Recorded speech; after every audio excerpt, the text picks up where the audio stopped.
Happy Tuesday, everybody, and welcome back to ROM Storytime. I am very excited to be here again with you. I know we have some returning people this week, and for anybody who's joining us for the first time, in ROM Storytime, I read you a book that we chose inspired by one of the exhibitions or galleries at the Royal Ontario Museum, and then you get a creativity challenge based on that story that we just read, and then you have a chance to ask some questions about the subject of the book. And before I get to what the book is this week, I just want to take a minute to say thank you to Rosie.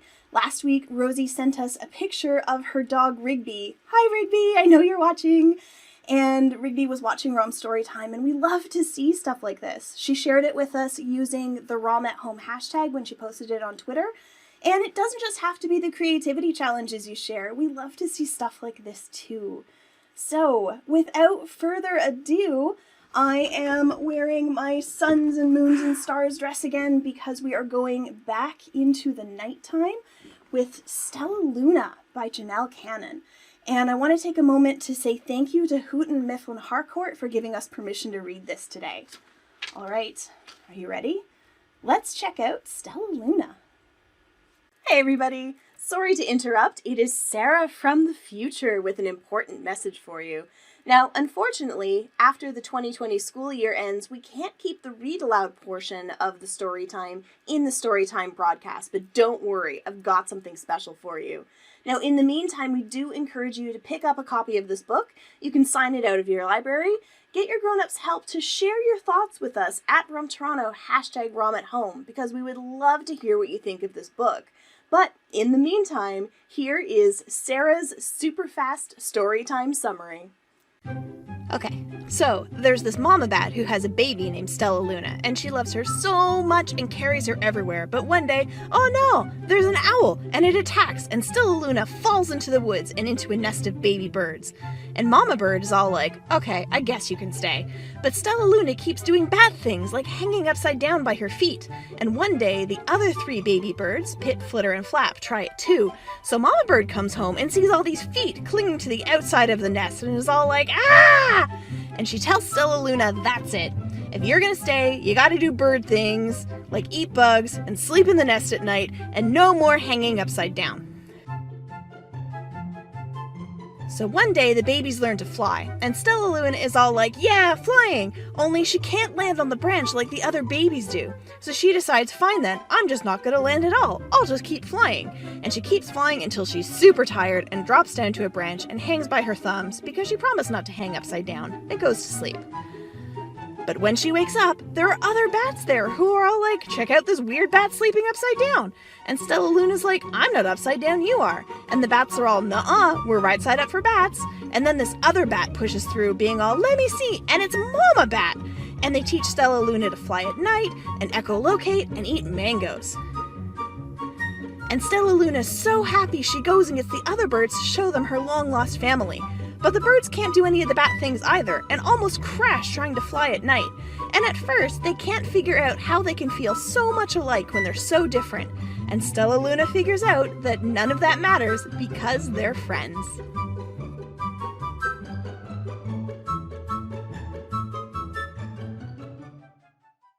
So that is one of my favorite storybooks, and I'm really glad that I got to share it with you today.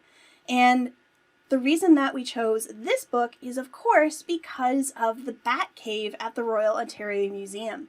It's a really, really popular place to go. There's no real bats in there, but they're all models based on some of the bats in the St. Clair Cave in Jamaica, where the ROM does a lot of research. And a lot of the bats in there are little tiny nectar-feeding bats or bats that eat insects, but there is one bat right at the entrance, a flying fox. That's a fruit bat, kind of like Stellaluna. It's not the exact same species, but they have a lot in common. And they are very big, and they've got these really adorable faces, which are really good for eating all of that fruit. So now is the time where you get to send me your questions. It is an adorable story, isn't it? So you can put your questions in the chat, or if you need a grown-up to help you, your grown-up can type that in. And while you're doing that, let's check out this week's creativity challenge.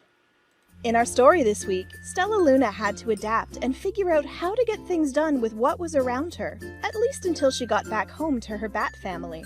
For our creativity challenge this week, we're going to use what we have around us to recreate a scene from the story. If it's a nice day and you have access to an outside space, you might want to use what you can find outside. You can also create your scene from objects you find inside your home. Think about the setting and characters you need to create for your scene. This could be a scene from Stellaluna or any other story you really like. Gather the objects you'll need. Check with your grown-ups to make sure it's okay for you to use them. Arrange your objects to create your scene. Remember, you'll need to put things that are in the background down first. Take a picture of your scene. If you're feeling really inspired, use an app like Stop Motion Studio to animate your scene. Share your scene with us at ROM Toronto, #ROM@home.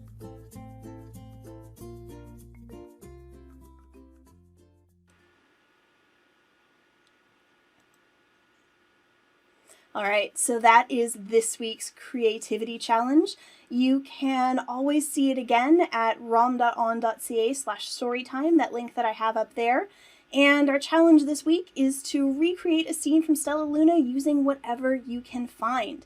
Now, what I used was just some branches for the tree that I had lying around. This is all stuff that I had just out back of my house. I had some old grass, I had some leaves for the baby birds, I had a seed pod and some more leaves and some sunflower seed shells that the birds left behind for Stellaluna.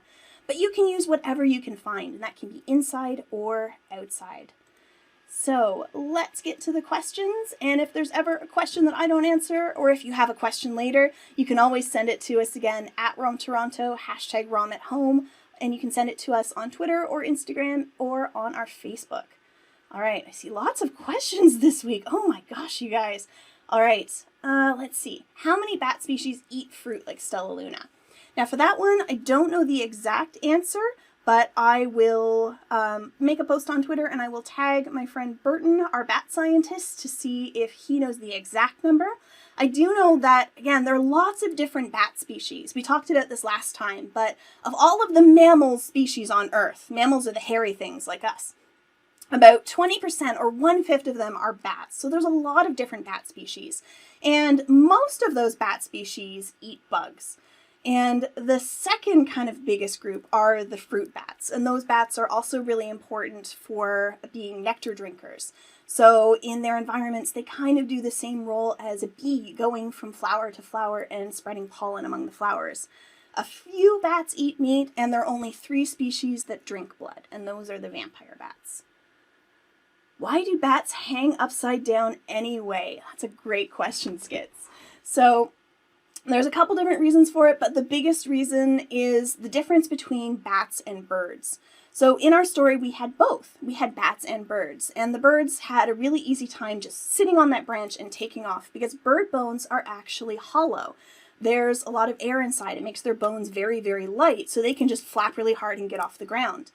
But bats don't have that. Bat bones are a lot denser, so they can't kind of get that momentum they need to get up off the ground by starting just from still on a branch the way the birds can.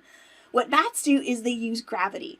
So they hang upside down, and then when they're ready to take off, they just fall and open their wings and use that, the gravity, to get their speed to get up into the air. What kind of noise do bats make? Great question, Lillian. So the noise that bats make, there are kind of different squeaks that they do, but one of the noises that they make to be able to get around in the dark is their echolocation noise. And that one is too high-pitched for human ears to hear. In order to hear it in the bat cave at the ROM, we actually have to slow it down to a range that humans can hear. And oh my gosh, let's see if I can do this. It sounds kind of like when we slow it down. But it's this really, really, really high-pitched noise.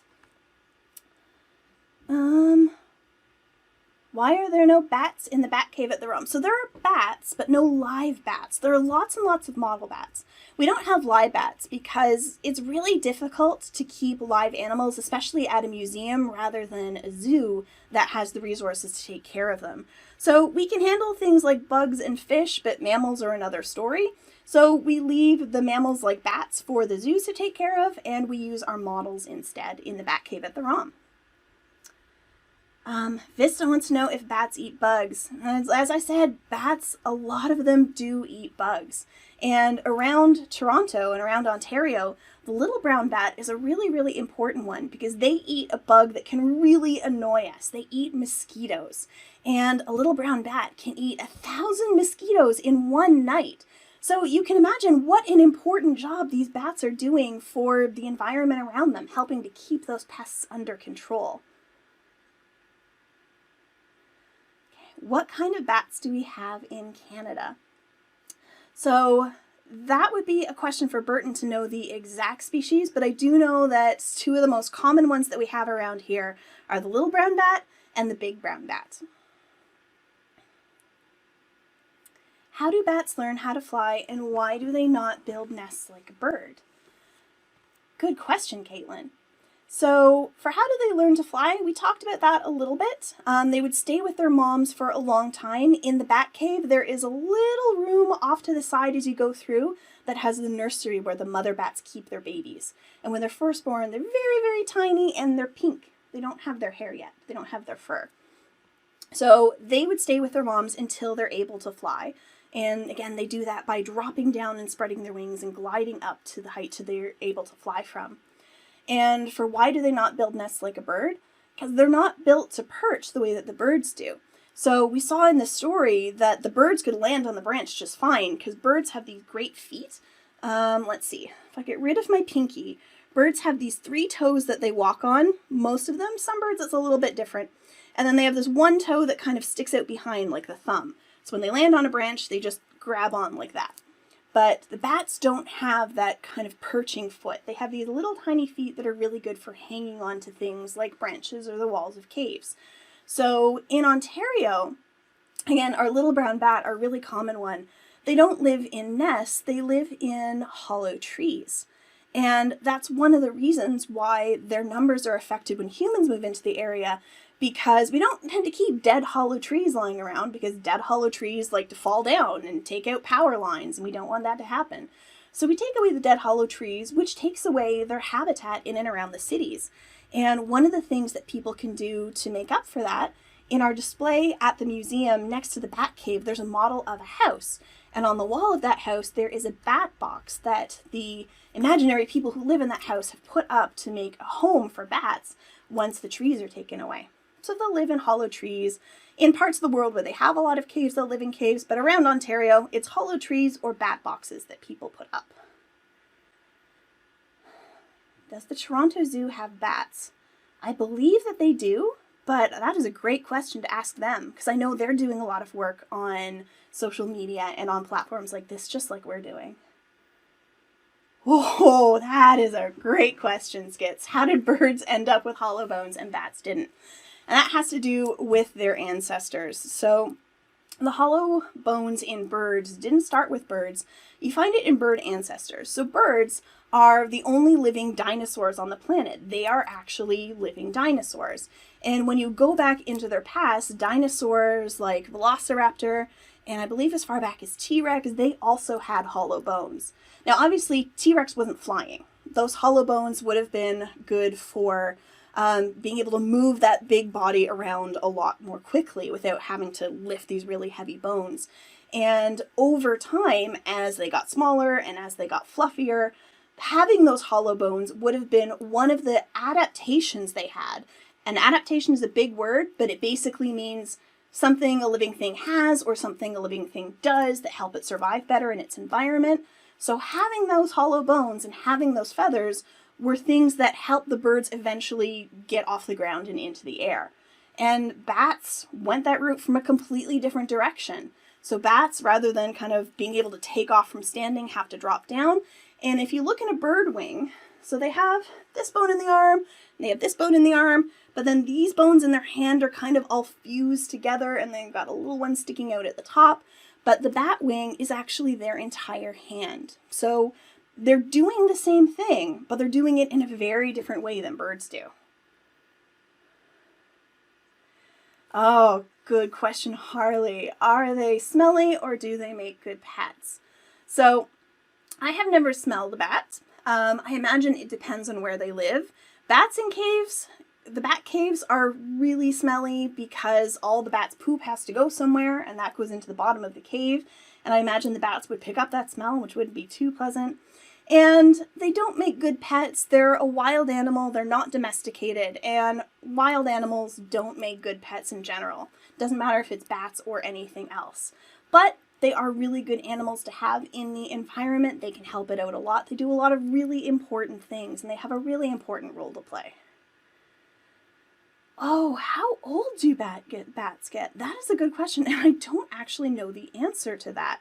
So that would be a really good one, again, to send to @RomToronto, #RomAtHome, and we'll make sure that Burton sees it, because Burton would definitely know. And I imagine it's going to be different depending on the species of bat, and there's lots of different species, but that is one question that I don't actually know the answer to, and I'm definitely going to have to look it up. All right. Those were so many good questions this week, my friends. Do we have any other questions? Let's see. No, that looks like... Oh, there's one. Yay, there are bats at the zoo. Oh, how do bats and owls see in the dark? Okay, two slightly different ways. So when you look at an owl skull, a lot of the owl skull is actually taken out by their eyes. So their eyes are huge. They actually don't have room in their eyes for the muscles that let us do this. So they're stuck staring straight forward. And to be able to see things from side to side, they have to turn their heads. And that's why they can turn their heads so much farther than we can. I can turn my head to look over this shoulder, but if I was an owl, I could keep turning my head around the back and look over this shoulder. But a lot of the way that the owls actually find their food is if you look at their faces, their ears are these teeny tiny little holes, and then their faces are these kind of big dishes made of feathers, and their entire face is acting like this part of our ear. That's the kind of satellite dish that helps make sound louder, and you can do an experiment. You can cup your hands behind your ears so it looks like you have these big giant ears, and the sounds that you're hearing are going to sound louder because you're pushing more of that sound down into your ear.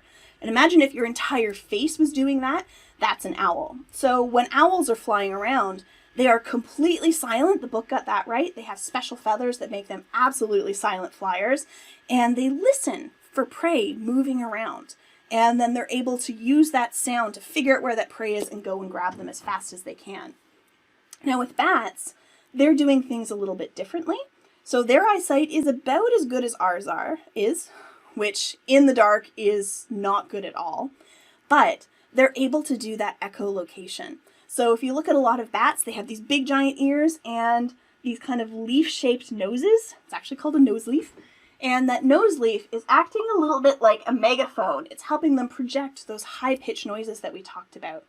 And we talked about this a little bit when we read Burton and Isabella, but the sound actually travels through the air the way that ripples travel through water.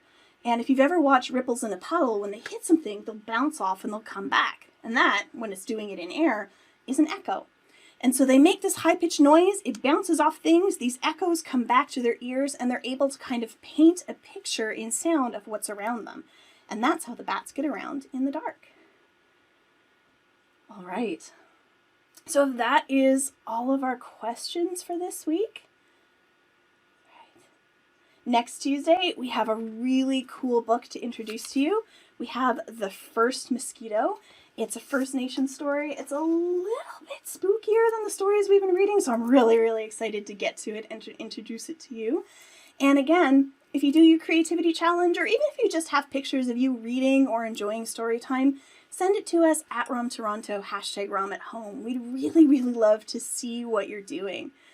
All right, so thank you so much again for joining me on this starting to get nicer Tuesday morning. It started off a little bit rainy, but it's so much nicer now. And as always, take care of each other, keep reading, and I will see you next Tuesday. Bye, everybody!